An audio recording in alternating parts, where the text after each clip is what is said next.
Bom dia. Só o púlpito. A graça e a paz do Senhor Jesus. Tudo bem com vocês?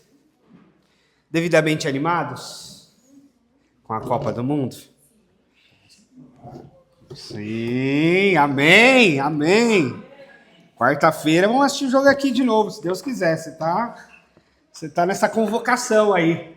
Se você puder estar conosco, vai ser uma alegria. E eu quero te convidar para o texto da palavra de Deus de 1 Coríntios. 1 Coríntios, capítulo 12. A gente vai falar hoje sobre jogar juntos. Esse é o nosso tema de hoje, jogar juntos. Ninguém ganha nada sozinho, ninguém é campeão sozinho, ninguém vence na vida sozinho. E em tempos de alta individualidade, em tempos de altos egos individuais, nós não podemos fechar os olhos para essa realidade de que ninguém faz nada sozinho. Nosso próprio Deus é comunidade, é trindade, é Pai, Filho e Espírito Santo. Então a gente não pode achar que sozinhos seremos alguma coisa. E esse texto de Corinto fala especialmente isso pra gente. Antes disso, foi muito legal domingo passado eu recebi a homenagem a respeito do Dia do Pastor. E eu queria partilhar com vocês rapidinho. Eu recebi uns cartõezinhos assim, ó, de Feliz Dia do Pastor, das crianças.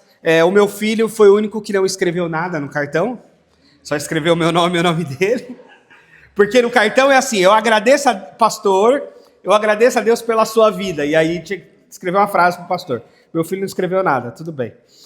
Mas o Gustavo falou que eu sou engraçado, que ele agradece a Deus pela minha vida, porque eu sou engraçado e sei lutar jiu-jitsu. Cadê o Rani? Mal sabe ele, hein? Que eu sou um faixa branca que apanha dia sim, dia também. Mas tá aqui, ó, eles acham que eu sei. Quem sabe, Rani, antes do futebol de quarta, a gente põe os tatames aqui e aí sim faz aí uma luta. Aqui o João falou que gosta de mim porque eu sou o pastor. E o Samuel falou que gosta de mim porque eu sei lutar também. Então você vê que as crianças, né, não estão sabendo bem sobre jiu-jitsu. Mas tudo bem, tudo bem. Não, mas é interessante isso, como eles são imediatistas e como essas coisas, essas lembranças imediatas ficam, né? Como no dia do jogo, eu fiz um rola com eles aqui no chão na sexta-feira, e aí o dia do pastor foi domingo, eles ficaram com essa memória na cabeça, né? Como se o pastor soubesse lutar jiu-jitsu. Porque a gente brincou aqui no chão um pouquinho. Mas como é precioso, né? Essa coisa dos meninos, especialmente, das lutas e de lutar juntos, né? Então, é uma oportunidade para a gente aproveitar com as nossas crianças e poder brincar e educá-los também nesses aspectos. Mas vamos para 1 Coríntios, capítulo 12. Capítulo 12 de 1 Coríntios. O livro de Coríntios, as cartas, né, as duas cartas, a gente chama de livro, chama de carta, mas o nome correto em especial são cartas, epístolas, falávamos antes. Elas são direcionadas, como as epístolas gerais, a maioria das epístolas do apóstolo Paulo, às igrejas, e as igrejas de cada cidade, né? Roma, Corinto, Éfeso, Tessalônica, Galácia, enfim. E em Corinto, especialmente, havia muita dificuldade na igreja. Havia muitos problemas, na verdade. Por isso, as cartas aos coríntios acabam sendo mais ricas em orientação nesse aspecto. Você vê como Deus usa essas coisas, né? Como era uma igreja que tinha muitos problemas, então as instruções eram maiores. As cartas são mais longas e são duas cartas instruindo a igreja a respeito de várias coisas. E a gente já teve a ministração aqui no primeiro domingo do mês sobre a ceia, e eu trabalhei bastante o capítulo 11 de Corinto, e agora o 12. O 12 vai falar dos dons na primeira parte, mas ele continua falando da unidade da igreja. E, aliás, esse é um grande tema de 1 Coríntios. Se a gente for eleger um tema, talvez seja de fato a unidade da igreja. Porque no começo, o apóstolo Paulo já fala isso, né? Fala, vocês estão dizendo aí que uma é de Paulo, outra é de Apolo, outra é de Pedro, e na verdade todos nós somos de Cristo. Então já é uma convocação à unidade, e nessa parte aqui que a gente vai ler agora, também vai nessa direção e aprofundando um sentido de corpo. Olha só o que diz, 1 Coríntios 12, 12. A gente vai ler até o 27. Ora, como o corpo é somente um, mas tem muitos membros, todos os membros do corpo, embora sejam muitos, são um só corpo. Assim também é Cristo, pois também todos nós fomos batizados em um único Espírito, para construir um só corpo, quer judeus, quer gregos, quer escravos, quer livres, a todos nós foi dado de beber de um só Espírito. Portanto, o corpo não é feito de um só membro, mas de muitos. Se o pé disser, porque não sou mão, não pertence ao corpo, nem por isso deixa de fazer parte do corpo. E se o ouvido disser, porque não sou olho, não pertence ao corpo, nem por isso deixará de ser parte do corpo. Se o corpo fosse todo olho, onde estaria a audição? E se o corpo fosse todo ouvido, onde estaria o olfato? De fato, Deus dispôs cada um dos seus membros do corpo segundo a vontade dele. Se todos fôssemos um só membro, onde estaria o corpo? Assim, há muitos membros, mas um só corpo. O olho não pode dizer à mão, não preciso de você. Nem a cabeça pode dizer aos pés, não preciso de vocês. Ao contrário, os membros do corpo que parecem mais fracos são indispensáveis. E os membros que consideramos menores, menos honrosos, tratamos com especial honra. Igualmente, os membros que em nós são indecorosos são tratados com decoro especial. Deixa eu ver se eu estou acompanhando aqui isso. Já os que nós são decorosos não precisam ser tratados de maneira especial. Deus, no entanto, estruturou o corpo, dando maior honra aos membros que dela tinham falta, a fim de que não haja divisão no corpo, mas sim que todos os membros cuidem igualmente uns dos outros.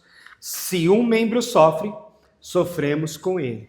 Se um membro é honrado, todos os outros se alegram com ele. Ora, vocês são o corpo de Cristo, e cada um de vocês é membro deste corpo. Vamos orar de novo? Deus, nós confiamos, Senhor, na Tua palavra, confiamos no Teu Espírito Santo que habita em nós e confiamos nos méritos de Jesus Cristo que nos faz estar diante do Senhor. Que o Senhor fale conosco, em nome de Jesus. Amém. Essa metáfora do corpo é muito preciosa, né? E muito atual. Talvez nunca houve tanta preocupação com o corpo do que nós vemos hoje. Seja a preocupação com o corpo numa perspectiva estética, está em alta, né? O Brasil há muito tempo é campeão de procedimentos plásticos, estéticos e etc. Seja a preocupação com o corpo na perspectiva de saúde, a gente também tem visto crises de obesidade, de diabetes, de problemas relacionados à saúde, então uma preocupação, por outro lado, uma busca por atividade física e pesquisas a respeito de atividade física como fundamental para a saúde, etc. E então o corpo está em alta. Na Copa do Mundo, mais ainda. Porque tudo que é colocado ali no esporte, e mais visível para nós, é o corpo. O corpo que desempenha bem as funções, com habilidades. O corpo que desempenha mal as funções, porque faltou habilidade. O corpo que se lesiona e, portanto, não pode atuar por conta de uma lesão, de um machucado. E por aí vai. E essa analogia ela é muito preciosa e muito bela para nós pensarmos a igreja. Há muitas analogias a respeito da igreja na Bíblia Sagrada. E essas analogias falam de edifício, falam de lavoura e falam de corpo. Em especial, a de corpo é a que eu mais gosto. Porque eu não sei o quanto você estudou de anatomia. Quem é das ciências de saúde estudou um pouco mais, né, Kátia? O corpo, ele é extraordinário, assim. A gente estudar, sempre me fascinou um pouco isso. A gente estudar os sistemas, né? Como é que o sangue circula, como é que o sangue tem suas trocas ali de gases, como o esqueleto, os ossos funcionam para poder manter o corpo de pé, como os músculos são importantes e etc. Então, eu sempre gostei dessa temática do corpo. E pensar a igreja como um corpo é algo extraordinário. Porque pensar a igreja como um corpo é pensar que cada um de nós tem uma importância nesse corpo. E aí, nesse aspecto, a primeira coisa que eu queria chamar a atenção é que você foi chamado para pertencer a um corpo. Isso é muito importante. Ou seja, Deus não quer apenas frequentadores. Deus deseja irmãos, relacionamentos. Uma parte do corpo que não está bem conectada com as outras partes, sabe o que se torna? Um câncer. Uma parte do corpo não bem conectada com outras partes é um tumor, é algo que não deveria estar ali, mas de alguma forma está. E uma parte do corpo que não se sente parte do todo, ela se exclui, e esse corpo sofre essa deficiência. Eu já senti na pele vários problemas no corpo, justamente por conta do esporte. E ao invés de parar, eu continuo amando o esporte, né? Porque eu já passei por 5 cirurgias de joelhos, eu já fraturei o braço, eu já fraturei os 2 dedinhos do pé, entre outras lesões musculares e outros machucados e outras quedas, seja no futebol, com a bike, com o jiu-jitsu, com uma série de coisas. Mas é interessante perceber o quanto o corpo nos é importante. Eu estou me recuperando de uma fratura no dedinho, uma falangezinha do dedinho do pé que quebrou num treino. E como dói quando a gente quebra. Mas é um dedinho. Se a gente pensar na radiografia, lá é fininho o osso. Quebrou. E dói bastante. E prejudica o caminhar, e prejudica a higiene pessoal ali para você lavar o dedinho quebrado, e prejudica eu pegar meu filho no colo como eu costumo pegar, prejudica você pegar um peso, uma sacola como você costuma pegar, porque tem uma fratura ali, tem um ossinho quebrado. Quando a gente encrava uma unha, é uma dor danada, né? De uma unha encravada, que inflama e que nos dói, e a gente então lembra. Pena que alguns órgãos a gente só lembra deles quando eles doem. A gente só lembra deles quando estão doendo. Então, a segunda coisa aqui é que nós somos diferentes, mas necessários uns aos outros. Olha o que diz o versículo 18. Olha só, de fato, Deus dispôs cada um dos membros do corpo segundo a vontade dele. Nós somos diferentes mesmo. Nós somos diferentes como o corpo é muito distinto. Entre olhos, entre mãos, entre pés e entre ouvidos. Nós não somos iguais. Além de nós não sermos iguais entre nós, o nosso próprio corpo não é igual. Os nossos dedos se distinguem uns dos outros. É diferente. A gente olha para o nosso pé e vê diferença. Eu não sei se você já fez avaliação física que tira medidas do corpo.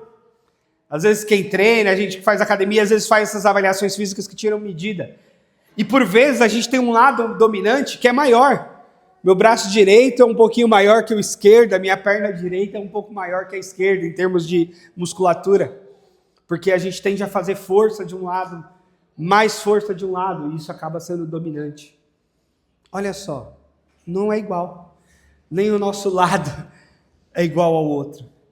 Quem é destro, mais força na direita. Quem é sinistro, mais força na esquerda. É diferente. Nós somos diferentes. E essa é parte da beleza da igreja. Porque nós somos convocados a uma unidade que não é uniformidade. Uma unidade que é em torno de Cristo e não em torno da nossa aparência. Em algum momento, no início da plantação da I-21, eu pensei, será que a gente vai ser uma igreja de jovens? Será que a gente vai ser uma igreja de jovens universitários quando a gente começou a se reunir ali perto do Mackenzie, na Rua Consolação? Mas logo eu abandonei essa ideia porque uma igreja, ela é de todos os perfis. Uma igreja, ela é tão rica quanto rica for a variedade de pessoas que ali estão. Entre crianças e idosos, entre pessoas de classes sociais distintas, entre pessoas de cores e aparência física distinta, entre pessoas de ideias e de ideologias distintas, inclusive. Nós não estamos aqui segmentando a igreja por nenhum desses temas. Por raça, por classe social, por faixa etária, por ideologia. Nós nos unimos em torno de Cristo. Cristo é aquele que faz a gente se reunir, a nossa adoração, o nosso culto, a nossa oração é destinada a Ele. Então, Ele basta para a nossa unidade. Ele é pleno para a nossa unidade. E nós nos reunimos então em torno dele. E dessa união, nós respeitamos e caminhamos junto com todas as diferenças que temos entre nós. Agora, nós não podemos abandonar aquilo que nos é de maior, que é Cristo. E aí, então, a unidade está acima, porque está conectada a Ele, na cruz. E aí, qual é o desafio? Nessa unidade, nesse corpo, não é espaço para o orgulho, nem para a inferioridade. E esse é um problema que o corpo pode ter. Num aspecto, esses dois pecados, eles atrapalham a comunhão, eles atrapalham o corpo, ele faz com que a gente não cresça e não se desenvolva bem. E quais são eles? Primeiro, o orgulho. Eu não preciso de ninguém. Ou se eu não estiver lá, nada acontece. Eu é que faço acontecer o negócio. A igreja depende de mim. E mais, a minha casa depende de mim. Mais, o meu trabalho depende de mim. Mais, a vida dos meus filhos depende de mim. Deixa eu te dizer. Não depende. Não depende. Eu não sei quantas pessoas da sua família você já perdeu. Eu convivo com perdas graves assim desde cedo, já compartilhei aqui muitas vezes, né? Eu perdi meu irmão quando eu tinha 5 anos de idade, ele só tinha 3.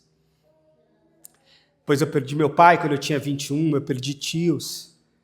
E é uma coisa muito grave, muito dura quando alguém morre e a gente acha que não vai sobreviver àquilo. Mas a gente sobrevive. A vida segue. Quando eu estava com Covid, naquela condição mais grave, eu achava que eu ia morrer. Eu achava que eu ia morrer. Num dado momento eu achei que eu ia morrer. Mas em nenhum momento eu achei que a igreja ia deixar de existir. Eu falei, se eu morrer, a igreja 21 vai continuar. Há uma liderança, há uma organização, há uma diretoria.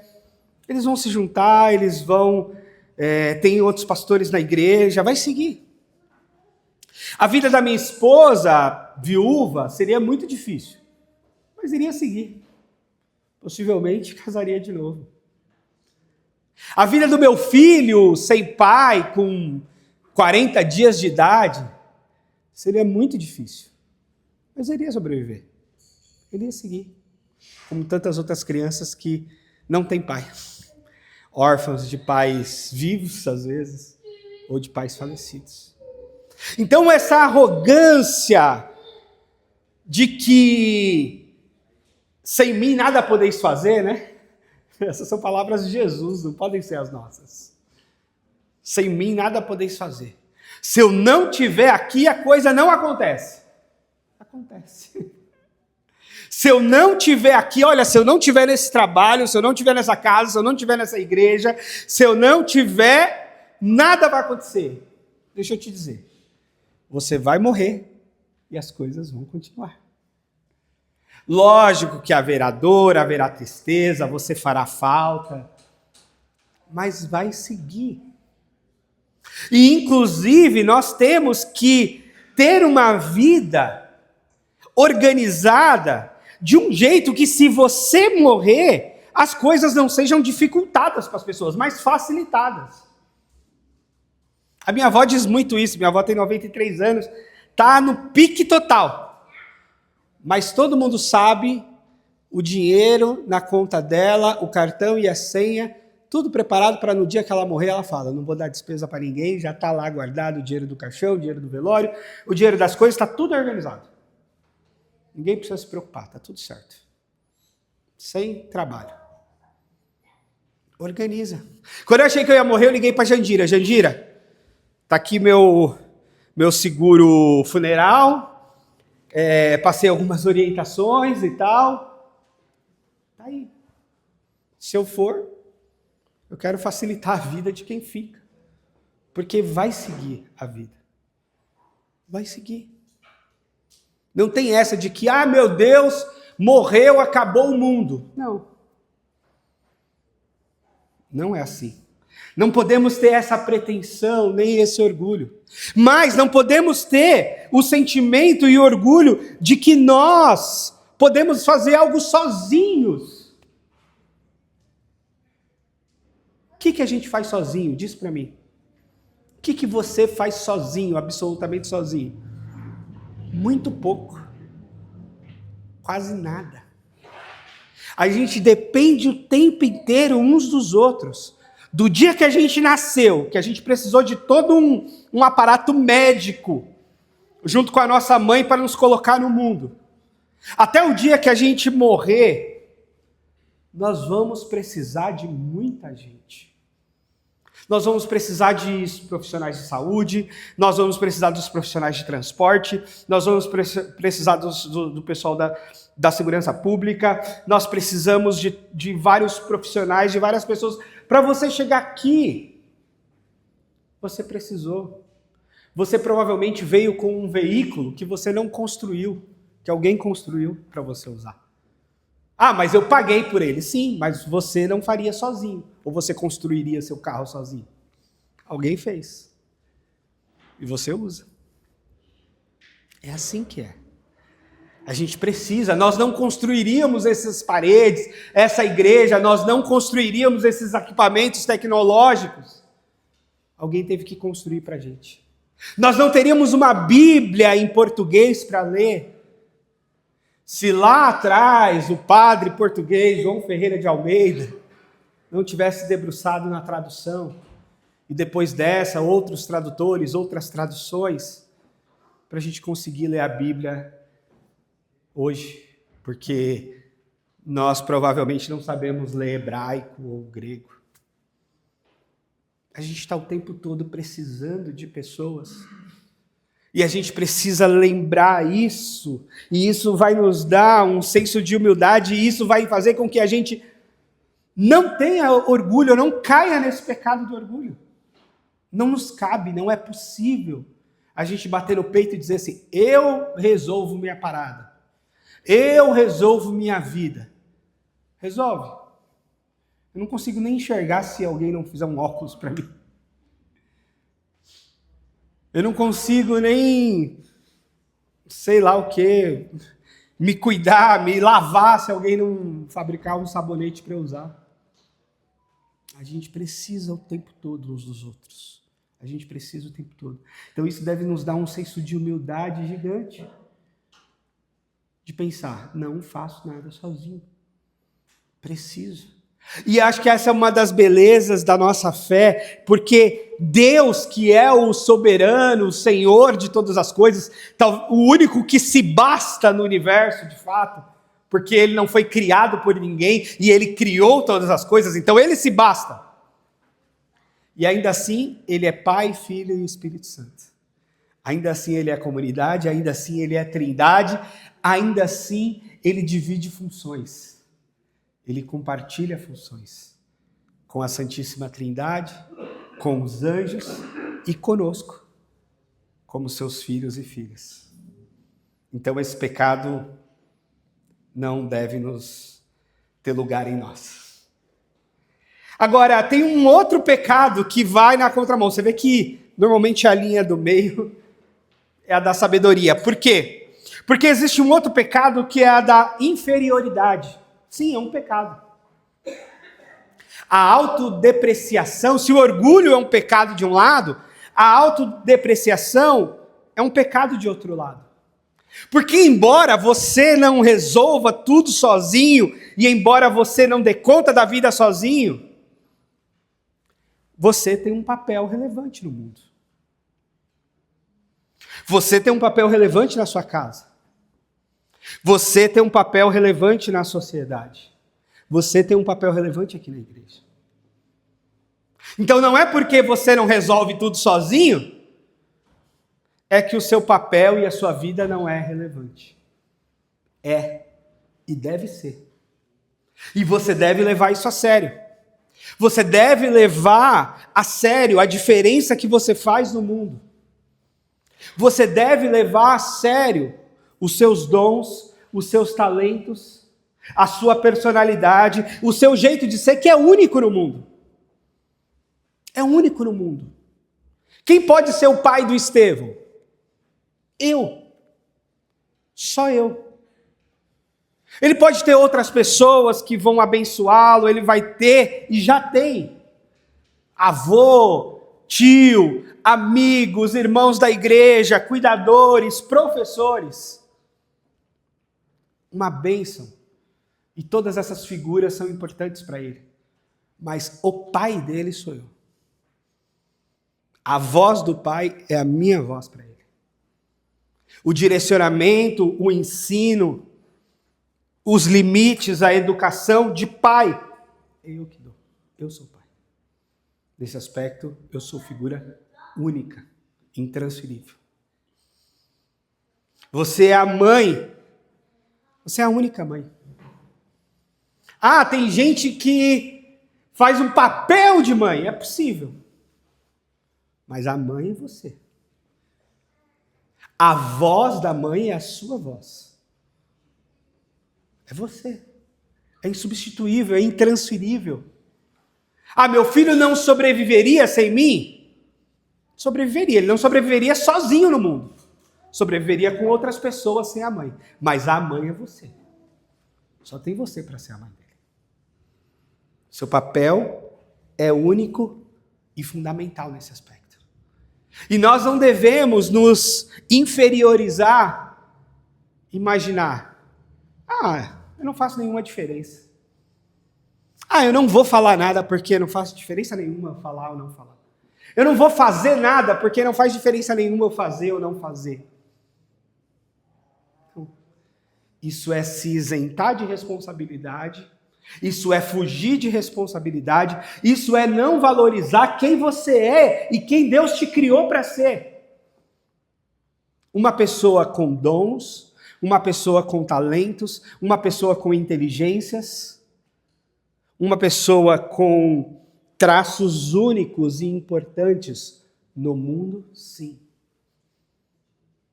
Então, não se coloque para baixo nesse aspecto. Se você for parte do pé, parte na mão, parte do rosto, não importa, você é igualmente importante no corpo. O seu papel é importante. Pergunte para uma pessoa que tem um membro amputado se é confortável não ter aquele membro. É só um pé, né? Eu lembro do meu sogro quando teve que amputar um dedo por conta das complicações de diabetes e etc. Podia falar, né? É só um dedo, você tem 20 dedos. É só um. Mas quanta falta faz aquele dedo? Quantos problemas de saúde trouxeram aquele dedo faltante? Que avançaram para o falecimento dele. Então não tem essa. Não tem essa de se colocar para baixo nesse aspecto. Nós temos uma importância. Nós temos uma relevância. Na família, na sociedade, no ambiente de trabalho, aqui na igreja. E se nós não estamos tendo essa relevância, significa que talvez nós estejamos nos omitindo dela. E isso também é um pecado. Eu não assumi a minha parte. Eu não assumi a minha contribuição. Eu não assumi o meu papel. Eu não cumpri o meu dever. O meu dever de corpo de Cristo. O meu dever de pai. O meu dever de marido. O meu dever de pastor. O meu dever nos meus diversos papéis. Que eu não posso me omitir e me negar a eles. Veja, nem orgulho de achar que eu me basto, que eu me resolvo, que sem mim nada acontece, nem a inferioridade de achar, eu não presto para nada. Eu não faço diferença nenhuma. Não tem nada que eu faça, que eu não faça, que não vai resolver nada. Não. Nesse aspecto, há um equilíbrio entre eu dependo de pessoas, eu dependo dos outros, eu não me resolvo sozinho. A minha vida toda eu dependo de outras pessoas em vários aspectos. Mas, por outro lado, existem coisas que os outros dependem de mim também. Existem muitas coisas em que o meu trabalho é relevante, que a minha contribuição é importante e eu não posso me negar a dá-la.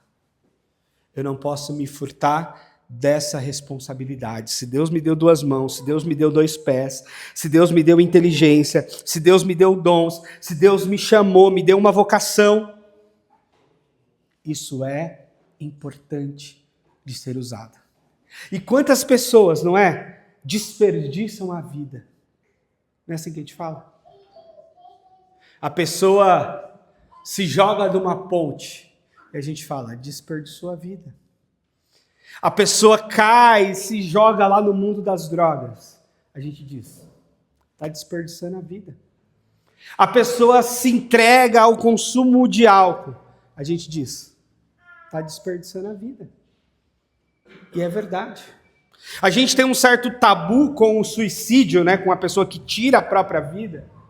E isso é muito grave. E isso é resultado de doença mental grave. Mas tem gente que vai se suicidando também aos poucos, né? Tem gente que vai se isolando e se distanciando da vida como quem se suicida. Eu tive essa noção porque eu perdi meu pai vítima de álcool com 48 anos e era nítido a caminhada dele para a morte. No sentido de consumir mais álcool, de ficar mais doente, de ter mais problema, de não se alimentar direito, aí veio o divórcio com a minha mãe, aí veio o isolamento, aí não conseguia mais ter convivência, eu tinha dificuldade de convivência com ele, e ele também dificuldade de convivência com outras pessoas, e morreu. E a gente fala, desperdiçou a vida. Não usou, tinha uma inteligência, tinha uma capacidade, tinha um corpo, tinha uma série de coisas para realizar, para fazer, para acontecer. E não fez um bom uso disso. não foi um bom mordomo da própria vida. Não foi um bom administrador do próprio corpo, da própria vida. E como isso é precioso, como isso é importante, a gente ser gestor de nós mesmos nesse aspecto. Cuidadores do nosso próprio corpo, da nossa própria vida, das nossas funções e estar cientes e conscientes da nossa contribuição no mundo, do nosso papel no mundo, que é único, igual a você, só você mesmo. É verdade que quando você sair lá do trabalho, outra pessoa vai te substituir, mas não será você, porque você é só você, você é único. Você é único, eu sou único. Quando eu não estiver mais aqui como pastor titular da I21, se Deus quiser, haverá um outro pastor. Diferente de mim, não vai ser eu, vai ser outro. Único, como eu também sou único. E a gente não pode se furtar disso. Em quarto lugar, quando um sofre, todos sofrem. A gente vive uma cultura de descarte, né? Como que as pessoas que não estão sendo devidamente produtivas são descartadas, como as pessoas mais idosas são postas de lado. A gente, como igreja, precisa viver uma cultura de cuidado.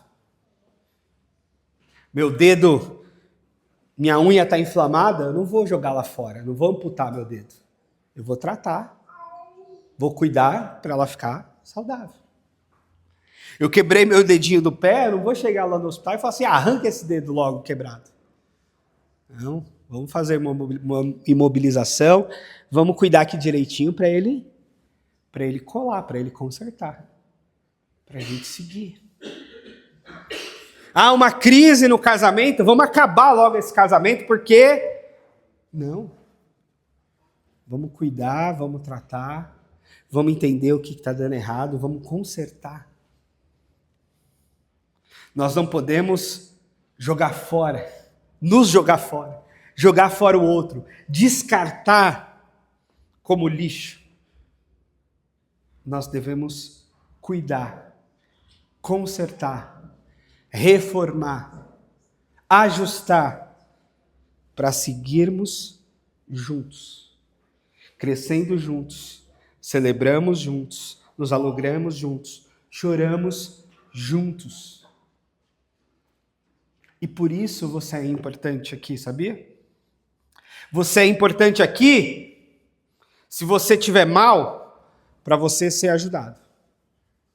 E você é importante aqui se você estiver bem, para você ajudar os outros. Um dos meus mestres dizia que a pregação do pastor, ela deve ser desconfortável para aqueles que estão muito confortáveis, e ela deve ser um conforto para aqueles que estão muito quebrados.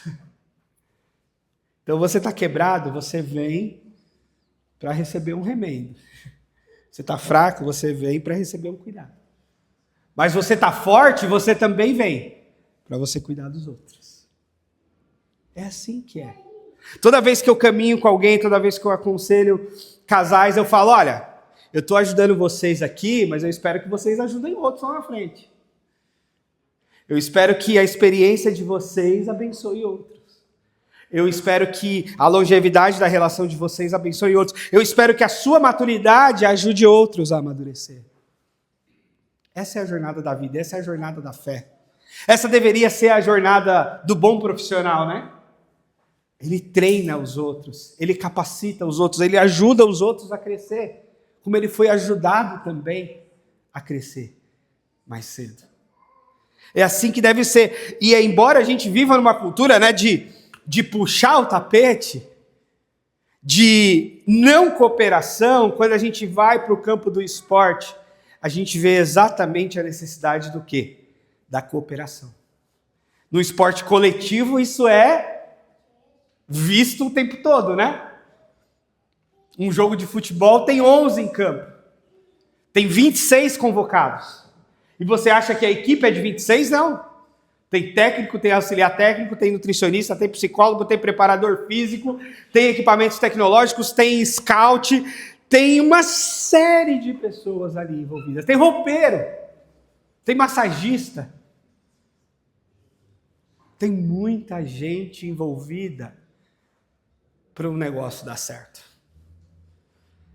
E quantos talentos individuais e individualistas a gente vê naufragar? Que a gente fala tanto talento, tanta competência, mas sozinho, uma andorinha só não vai fazer verão. Sozinho, não vai se conseguir nada. Sozinho, por mais destaque que alguém tenha, por mais protagonismo, por mais dons especiais que alguns têm, e eu acho que algumas pessoas têm realmente dons que sobressaem, ainda assim, não é sozinho que vai ganhar. Até o atleta de esporte individual, aquele corredor de atletismo que corre sozinho, aquele maratonista que corre sozinho, mas na real não é sozinho. Por trás dele tem equipe de trabalho. Por trás dele também tem nutricionista. Por trás dele também tem médico do esporte. Por trás dele também tem treinador. Por trás dele tem família para dar apoio para ele conseguir estar lá. Não é sozinho. Não é sozinho. Por isso nós precisamos uns dos outros. Por isso nós carregamos os fardos uns dos outros. Por isso nós temos que orar uns pelos outros. Então você não é tão grande que não precise de ninguém. Mas você também não é tão pequenininho que não possa ajudar alguém. Você tem competências que só você tem e que você deve colocar elas à disposição de Deus e das pessoas. E a gente não pode perder isso de vista. Por isso a gente insiste tanto no pequeno grupo, por quê? Porque o pequeno grupo acaba sendo uma oportunidade desse encaixe mais de perto, dessa conexão. As atividades ministeriais de serviço acabam sendo oportunidades de convivência, de conhecimento, de serviço, de conexão uns com os outros. É por isso que é impossível dizer assim, eu sou um cristão sozinho no mundo. Eu sou alguém que não preciso da igreja, eu me basto, eu e Deus me conecto, eu oro, Deus me ouve, me atende. Isso não tem nada a ver com a fé cristã. Isso é uma fé que tem um sabor cristão, mas não é a fé cristã. A fé cristã, ela tem a Trindade. A nossa fé surgiu com Deus criando um povo. Quando Jesus vem à Terra, ele convoca discípulos. Ele não fez nada sozinho. Nem Jesus chegou nessa terra e falou assim, como eu me basto, então eu vou fazer tudo sozinho. Eu não vou chamar ninguém para estar comigo, porque afinal de contas, as pessoas têm muitos defeitos, elas vão me atrapalhar, né? Então deixa eu fazer tudo sozinho, deixa eu resolver a parada aqui sozinho, e assim eu ensino as pessoas a se resolverem sozinhas. Foi isso que Jesus fez. Jesus, que era o único que podia resolver a parada toda sozinho, ele não se resolveu sozinho. Por que a gente quer ser sozinho? Por que a gente quer ser crente sozinho? Por que a gente acha que vai dar conta de tudo sozinho? Não vai. Nesse aspecto, Cristo é o nosso verdadeiro capitão do jogo. Então a igreja não gira em torno de ninguém, nem de um pastor. De ninguém, não deve ser assim. Nem de um ministério, nem de uma personalidade. Cristo é o cabeça da igreja. Nós não podemos perder de vista isso. Cristo é o cabeça da igreja. Nós nos unimos em torno dele, nós servimos a ele, nós adoramos a ele. Nós não estamos aqui em torno de ninguém, nem de ideias, nem de ideologias, nem de doutrinas, inclusive. Nós estamos em torno de Cristo. Ele é o cabeça e nós somos parte deste corpo. Caminhando para o final, gente. Relembrando de que a vida cristã não foi feita para você viver sozinho, sozinha. Se você se acha um bom cristão sozinho, você está errado. Preciso te dizer isso. A nossa fé é uma fé comunitária. Necessariamente comunitária. Todas as aplicações e todas as referências à igreja nunca é a igreja enquanto um indivíduo. É a igreja como corpo, é a igreja como família, é a igreja como lavoura, é a igreja como edifício, é a igreja como um coletivo, não como um indivíduo. Deus lhe deu dons para servir. Se você não está servindo, tem alguma coisa errada. Você tem dons para servir. Você vai servir a sociedade de um modo profissional e vai receber por isso, mas você também vai servir a igreja, você também vai servir em outras áreas da vida voluntariamente. Você recebeu dons para servir. Sabe qual a diferença de um dom para um hobby? Um hobby é aquilo que eu faço para mim, para me servir. Então eu faço meu hobby, eu jogo meu futebol, eu pedalo a minha bike para mim. Eu não estou servindo ninguém, a não ser eu mesmo. Beleza, isso é hobby. O meu dom é muito diferente do hobby, porque o meu dom é para servir o outro. Se eu tenho um dom de pregar a palavra, é para pregar para o outro. Se eu tenho um dom de ser pastor, é para ser pastor de outros. Se eu tenho um dom de cozinhar, é para eu cozinhar para outros, né, Ana? Se eu tenho um dom de construir, é para eu construir para outros. O dom é sempre algo a serviço de. Se eu tenho o dom de ensinar, eu estou ensinando a outros. Se eu tenho o dom de administrar, eu estou administrando coisas minhas e dos outros. Os dons são sempre para serviço. Se você acha que tem um dom e você não está servindo com esse dom, ou você está enterrando esse dom, ou você está só com um hobby. E o hobby, ele é muito legítimo, muito necessário, enquanto autocuidado. Mas não é um dom. O dom, ele é sempre usado para servir. A Bíblia fala que Deus deu dons às pessoas para que elas sirvam uns aos outros. Há alguém no corpo precisando de cuidado? Sempre há. Sempre há partes do corpo mais fortes e mais frágeis. Sempre há um lado mais predominante do que o outro. E a nossa autoavaliação deve ser sempre essa. Como é que eu desenvolvo melhor o meu corpo? E como é que eu sirvo melhor no corpo de Cristo? E se tem algo ali falho, se tem algo fraco, a minha perna esquerda é mais fraca que a direita, eu não posso ficar falando, ô sua perna esquerda idiota, por que você é tão mais fraca que a direita?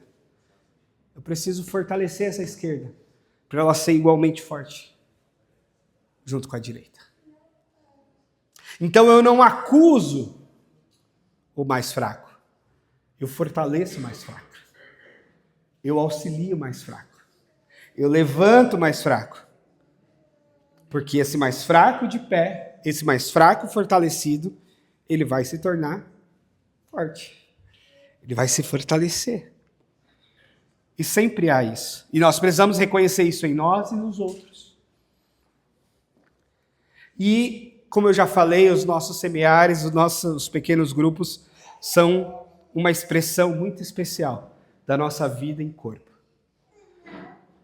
Nosso domingo, nosso café, nossos pequenos grupos, nossos ministérios, nossos ambientes precisam ser essa expressão de uma vida no corpo. E quando a gente sai lá fora, nós precisamos ser aqueles que sabem trabalhar em equipe, que sabem a importância de servir os outros, que sabem a importância da cooperação. Porque nós aprendemos isso com o nosso Senhor. Nós aprendemos isso com a Escritura Sagrada. Nós aprendemos isso com a unidade do corpo. E a Escritura está repleta de exemplos disso. De cooperação, de serviço, de união coletiva e não individual. Então, por mais que a gente esteja num mundo individualista, a contracultura cristã vai chamar a gente para essa coletividade. Por mais que a gente esteja num mundo em que as pessoas querem afirmar o seu individualismo, a sua força individual, nós temos que lembrar, não. Isso não tem nada a ver com a fé cristã. A fé cristã é necessariamente cooperativa. A fé cristã é necessariamente comunitária. E nós somos parte dessa comunidade. Nós somos parte deste corpo de Cristo. Nós estamos conectados aqui uns com os outros e nós estamos conectados com irmãos e irmãs de fé do universo inteiro. Nós estamos conectados porque nós somos um corpo, o corpo de Cristo, o corpo de nosso Senhor e Salvador Jesus Cristo. E o que nos conecta? O cabeça, que é o cabeça, o Cristo. Nós estamos conectados a este cabeça. E ele, sim, deve coordenar todo o corpo. E então nós devemos orar a respeito disso. Eu queria te convidar para fechar os seus olhos e pensar algumas coisas do tipo: quando você se mostrou orgulhoso, orgulhosa demais, querendo se bastar sozinho, sozinha, peça perdão a Deus. Peça perdão a Deus por orgulho, peça perdão a Deus se por algum momento você achou que você se bastaria como cristão, que você se bastaria como pessoa no mundo, que você se bastaria como um profissional. Peça perdão pelo pecado do orgulho. Confesse o seu pecado. E peça ao Senhor que você seja mais humilde, mais consciente da sua dependência de outros, de outras.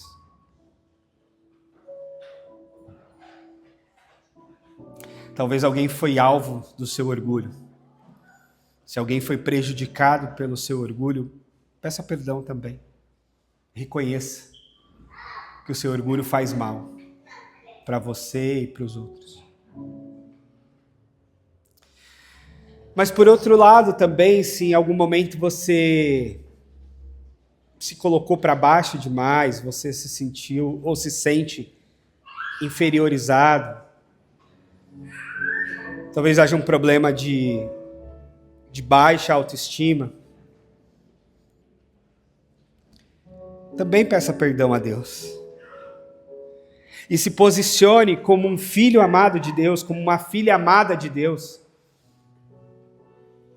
Lembre-se que você tem dons, que você tem talentos, que você tem inteligência, que você tem capacidades, que você tem um jeito de fazer as coisas que é só seu.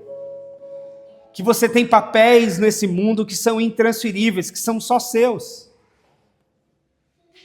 E que você sim é importante. A sua contribuição é fundamental. Não fuja dela, não corra da sua responsabilidade. Assuma a sua parte. Faça o que vem às tuas mãos a fazer com excelência. Se posicione como um filho amado de Deus, como uma filha amada de Deus. Coloque seus dons a serviço. Não ache que você não faz diferença, porque você faz diferença. Você faz diferença. A sua parte precisa ser feita. Ninguém fará aquilo que é a sua parte no mundo.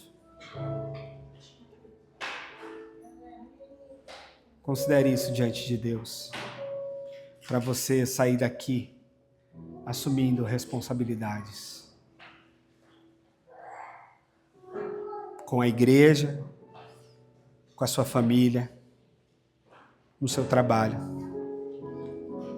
assumindo a parte que é sua e que precisa ser feita. E, Senhor,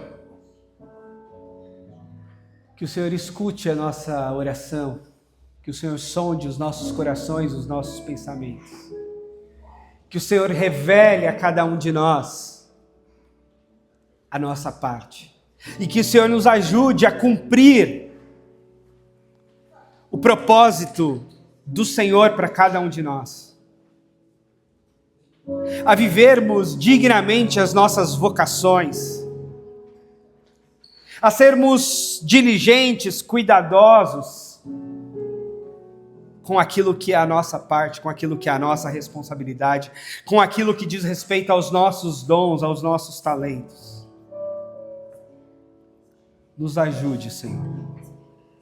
E em tudo nos use para a Tua glória. Nos mantenha conectados uns aos outros, porque somos Teu corpo. E acima de tudo, nos mantenha obedientes ao cabeça, que é Cristo nosso Senhor. O único e suficiente Salvador. O único que é o cabeça da igreja. O único que é sobre todos. Que é maior que todos. A quem nos curvamos, a quem adoramos, a quem servimos, a quem obedecemos. Para a glória de Deus, o nosso Pai. Amém.